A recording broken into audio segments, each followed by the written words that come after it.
Hello everyone, welcome to Amirdham. இன்னைக்கு நம்ம சேனல்ல மட்டன் கிரேவி எப்படி சுலபமா செய்யறதுன்னு பார்க்கலாம். அதுக்கான ஸ்பைசஸ் தாங்க இதெல்லாம்.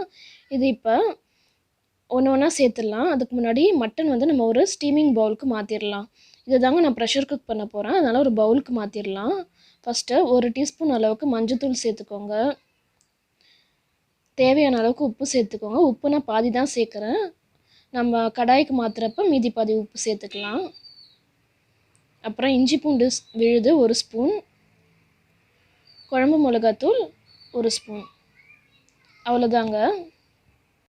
இப்போது உப்பு காரம் இஞ்சி பூண்டு எல்லாம் நல்லா இறங்குற மாதிரி நல்லா கலந்து விட்டுருங்க. கலந்ததுக்கப்புறமா இது கூட ஒரே ஒரு உருளைக்கிழங்கு மட்டும் நான் சேர்த்துக்கிறேன். உருளைக்கிழங்கு வந்து நல்ல ஒரு டேஸ்ட் கொடுக்குங்க மட்டன் கூட சேர்ந்ததுன்னா. அதனால் இதை ஸ்கிப் பண்ணிடாதீங்க. கொஞ்சமாக தண்ணி ஊற்றி நம்ம ப்ரெஷர் பண்ணிடலாம். மசாலாவுக்கு பார்த்தீங்கன்னா 10 பீஸ் அளவுக்கு தேங்காய், 1 ஸ்பூன் அளவுக்கு சோம்பு, 1 ஸ்பூன் அளவுக்கு பெப்பர் இதெல்லாம் அரைச்சி எடுத்துடலாம். இப்போ ஒரு கடாயில் தேவையான அளவுக்கு எண்ணெய் சேர்த்துக்கோங்க. எண்ணெய் நல்லா காஞ்சதுக்கப்புறமா பட்டை கிராம்பு சேர்த்து பொரிய விட்டுருங்க. பாருங்கள், பட்டை கிராம்பு நல்லா பொரியுது. இந்த ஸ்டேஜில் கொஞ்சமாக சோம்பு சேர்த்துக்கலாம். இதுவும் நல்லா பொரிஞ்சு வரட்டும். இப்போ ஒரே ஒரு மீடியம் சைஸ் வெங்காயம் கட் பண்ணி வச்சுருக்கேன். அதுவும் சேர்த்து நல்லா கலர் மாறுற அளவுக்கு நல்லா வதக்கி விட்டுடலாம். வெங்காயம் சீக்கிரம் கலர் மாறனா கொஞ்சமாக ஒரு சிட்டிகை அளவுக்கு உப்பு சேர்த்துக்கோங்க. ஏன்னா வெங்காயம் கம்மியாக தானே இருக்குது. இப்போது இது கூட தக்காளி சேர்த்துக்கிறேன்.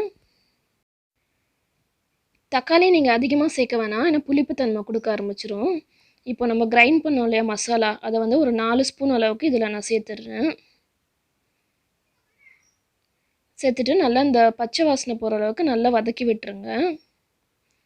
அது கூட நம்ம ஸ்பைசஸும் சேர்த்துடலாம். ஸ்பைசஸ் நம்ம ஆல்ரெடி சேர்த்ததுனால கொஞ்சம் கொஞ்சமாக சேர்த்தா போதும்.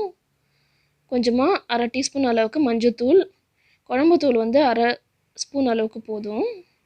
அப்புறம் ஆல்ரெடி நம்ம உப்பு சேர்த்ததுனால கொஞ்சமாக உப்பு சேர்த்துக்கலாம். அவ்வளோதாங்க.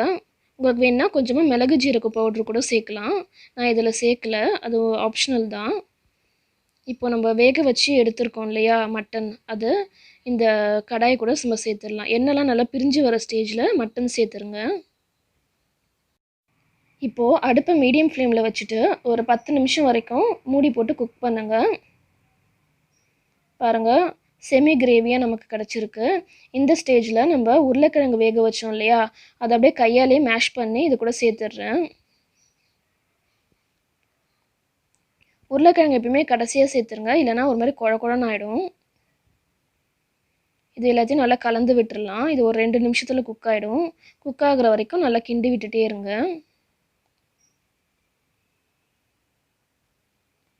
அடிப்பிடிக்காத அளவுக்கு பார்த்துக்கோங்க. பாருங்கள், நமக்கு கிரேவி ரெடி ஆகிடுச்சு.